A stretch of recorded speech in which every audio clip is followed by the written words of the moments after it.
Hi everyone, so this video I'm going to share my transplant day with you.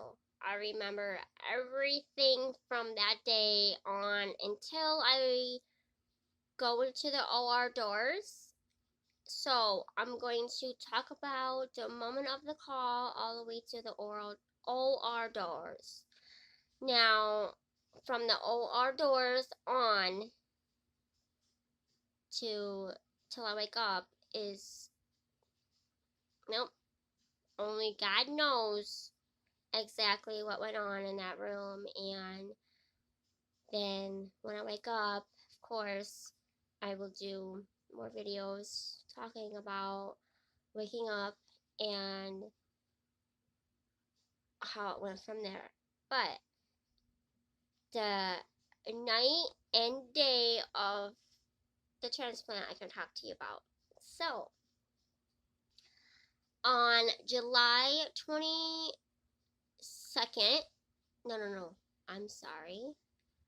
July 20th at 11, no, let's see. It was either 11:45 or 12:45. I cannot remember the times. It was either or. Is when we got the phone call. So that day was it was a rainy day. It was a Tuesday, I believe. Tuesday or Wednesday. I know I'm getting something wrong. I'm so sorry. It was either or. We had rain and stormy day. Um, me and Mom's, of course, we stayed at the Ronald McDonald House until we got the call. So, me and Mom and I were just having a bum day. We really didn't do nothing. There was really nowhere to go anyways, just me and Mom. Because Dad would come on the weekends and then go home for the week to work. So, it was just us there. Um, it was a pretty good day. I remember me and Mom had pasta for dinner, pasta noodles with I think it was smoked sausage or hot dogs was our favorite. So we had that. Um, and then we went to bed at the apartment we were staying at the McDonald House apartment. We went to bed that night. I got hooked up to my feeding tube formula, so to the pump. I got hooked up to that into my feeding tube, and we laid down and went to bed. Now, when it storms, and since it's just me and Mom, that we had this huge bed in the which would be Mom and Dad's room where they slept when they stayed. So me and Mom were laying in this big bed, and of course, what we do is like we read books or look at magazines or whatever before we sleep, anyways. And since it was a late night because it was storming, we just stayed up basically a little bit. We were like falling asleep by 11, anyways. So we went to bed. I remember my feeding tube machine kept beeping. It wasn't going right. It wasn't, something was clogged. So I basically just unhooked it and took it off.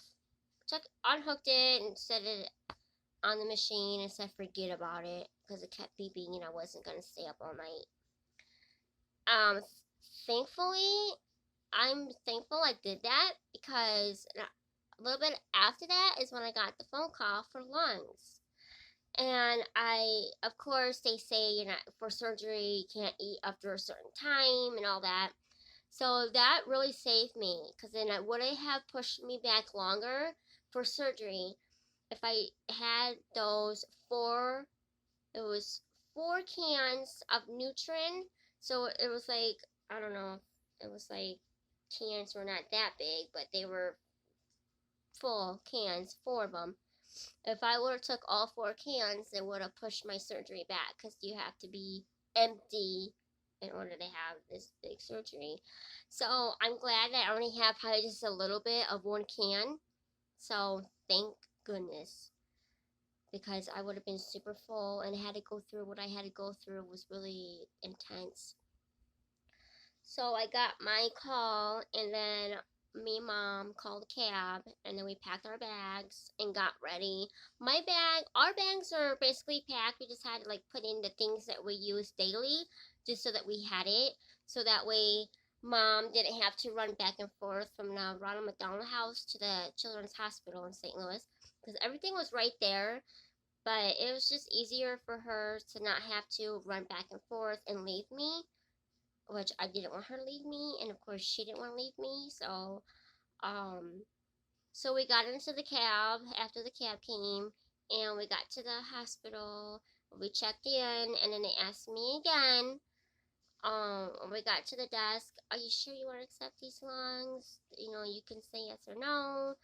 You don't have to be ready yet. I'm like, I'm ready. I need to do this. If I don't do this now, who knows if I'll be able to do it back, later on, and I probably won't be able to. So I said, yes, ma'am. I told the lady at the desk, yes, ma'am. I'm accepting these lungs. Let's go. So we get through all that, I get all checked in, and get my room, and Mom unpacks and gets everything set up so that she has her own space.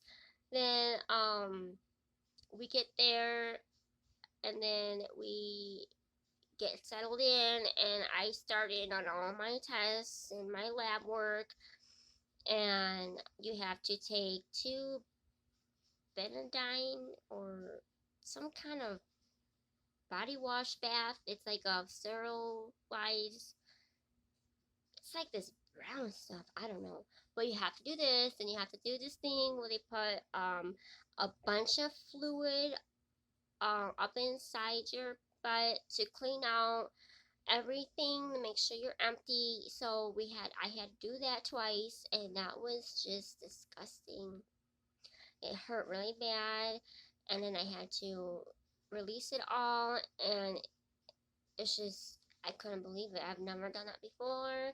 Didn't know I had to do that. They didn't tell me that. And I'm like, what is this? Is this normal? I'm like, yes, we have to clean you out. You have to be completely ready. I'm like, okay. So then they have to do blood work and check everything. I was running a low grade fever. Um, just because cystic fibrosis acts up. You can develop any type of infection at any time of day and night, or anything can pop up. So they had to check and make sure that I was all clean from everything and nothing was there, nothing was showing.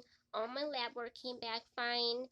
Um, it wasn't perfect because, of course, I was ill, with CF, but it was good enough for surgery. So after all that, then and then mom was calm and stuff, and I got her, because of course they talked to her about stuff too. So after all that, then she calls my dad and gets him on the road. At first, he goes and picks up my sister Heidi and her 2 kids, and they come. They're on their way to St. Louis Children's, where we're at.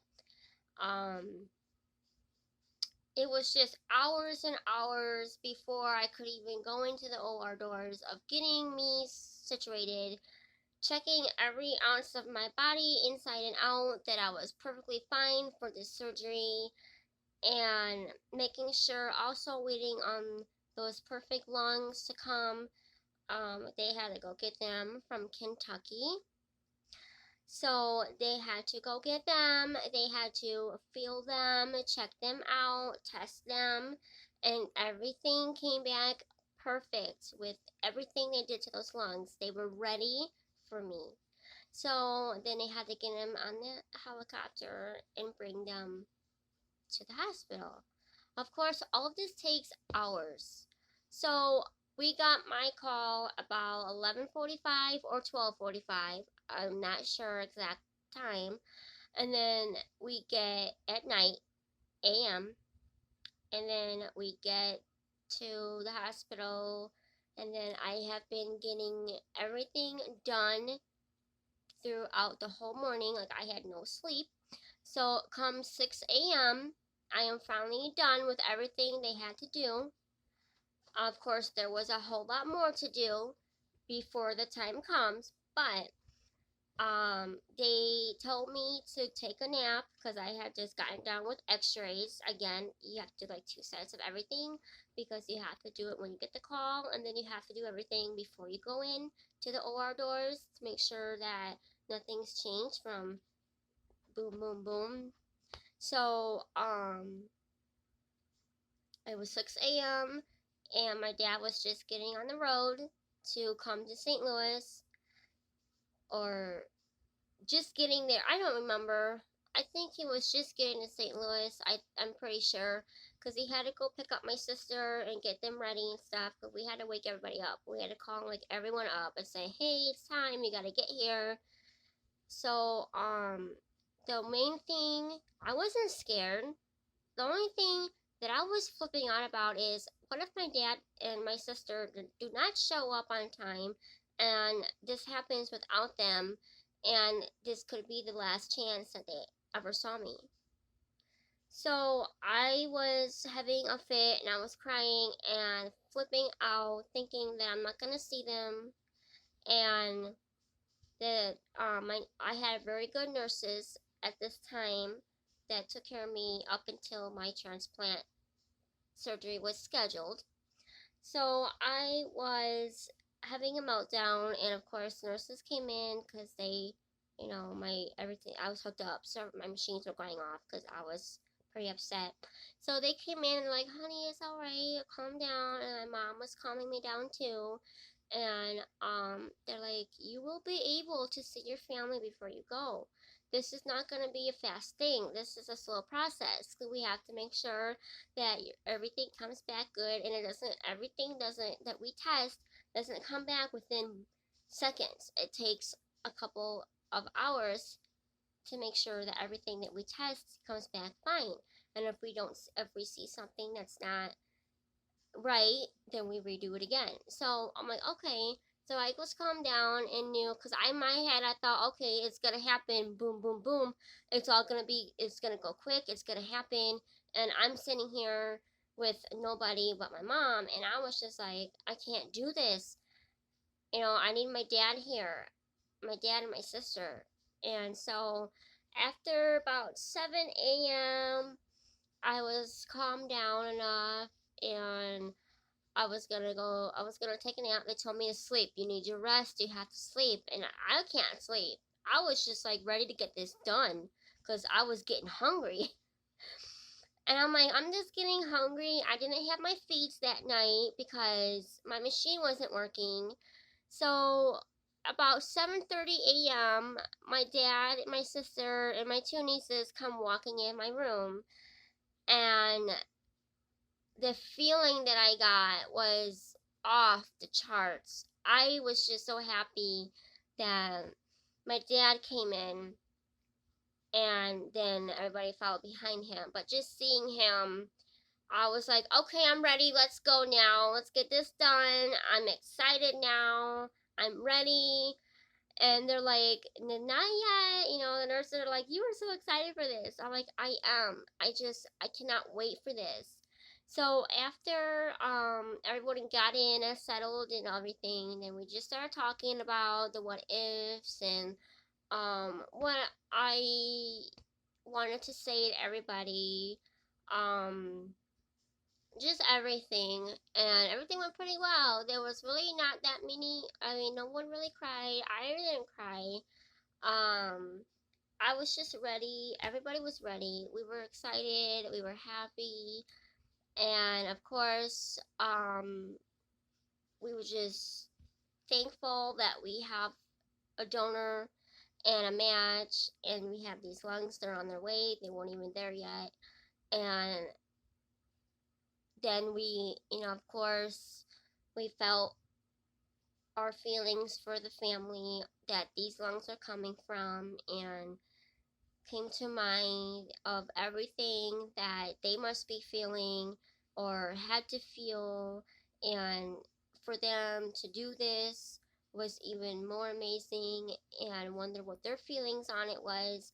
So it was so much at once before these lungs even got to the hospital for me, that we were, our minds in these light bulbs and everything. We felt so much for us, for them, for these lungs, for these doctors, for the nurses that would be with me, for everyone taking care of my family while I'm under. Just everything at once was coming. And we all had talks, and we all were told and talked to about everything. And we just, it was quite a moment for all of us, even my nieces, and they were young too, but they were, at their teens, but they understood things too. And so after that, we all took a nap, actually all of us, and about got woken up about 10 o'clock a.m. and the lungs were just getting ready to arrive at the hospital. All their testing came back perfect. There was 000 of all the bad. There was nothing wrong with them, and so we were ready. They got me prepared. They had a little bit delay because they were finishing up a transplant before I went in, so they had to wait a little bit longer. So about 12:30 that day, um,